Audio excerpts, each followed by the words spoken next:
Mort de Diogo Jota. Notre société est malade. La sœur de Cristiano Ronaldo défend son absence aux funérailles. Bonjour les amis et bienvenue sur Informations Univers. Aujourd'hui, on doit parler de la sortie de la sœur de Cristiano Ronaldo sur l'absence du quintuple Ballon d'Or.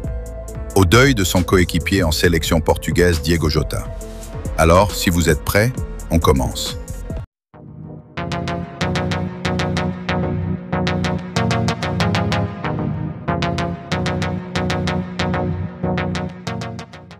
C'est une absence qui n'est pas passée inaperçue au Portugal. Alors que tout le football portugais était présent samedi à Gondomar pour assister aux funérailles de Diogo Jota et de son frère André, décédé plus tôt dans la semaine après un accident de la route, manquait à l'appel Cristiano Ronaldo, pourtant capitaine de la Seleção et présentement en vacances après la fin du championnat saoudien.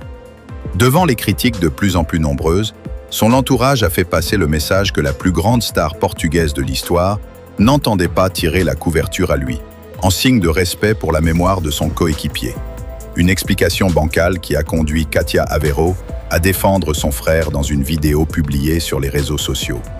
À ceux qui critiquent l'absence de mon frère ou doutent de son soutien, je ne discuterai pas, poursuit-elle. Ras-le-bol des jugements gratuits et de l'extrémisme aveugle.